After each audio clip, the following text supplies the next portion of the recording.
night. We are keeping an eye on that down in the Gulf right now. It looks like we would just have some indirect impacts from that system and not necessarily any direct impacts. Today has been a drier day. We had most areas that stayed dry. We did have just a few isolated showers that popped up, and let me tell you, they were very isolated, just a few hit and miss variety. The latest ones that came up during the evening hours were a couple here in parts of Cherokee County around Canton. Had some heavy rain in it. As that moved up toward the north into Pickens County, it started falling apart. We also had a couple here right on the Cherokee-Forsyth County line moving into Dawson County. Those fell apart. Nothing else really going on out there right now, but we do have some moisture trying to push in from the south here. We had some big-time storms over along I-16 earlier, and that was all part of the northern fringes of some of the outer bands with this. This was a tropical depression. Now it is a tropical storm. This is Bertha. Pretty disorganized system here. It's interesting to see that a lot of the convection with that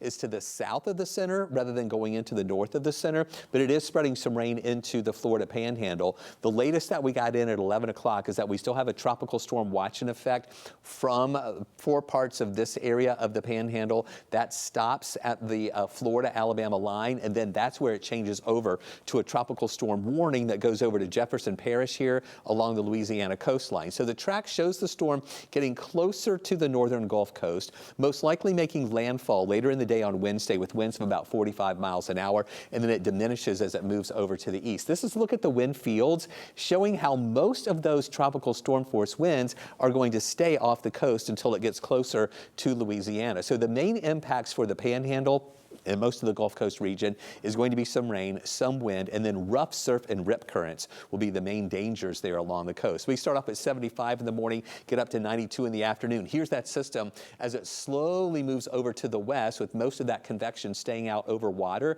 But the indirect impacts will be for us that Gulf moisture moving our way. Still a low rain chance tomorrow, and then on Wednesday as that Gulf moisture moves in and then a cold front comes in from the north, we're going to see our rain chances increasing on Wednesday and Thursday at 40 to 50%, back to 40% on Friday as those temperatures trend back down into the 80s with those higher rain chances. We hold on to some rain chances into the weekend before it goes down Monday to 20%, and that's when our temperatures get back up to 91. All right, thanks a lot, Chris.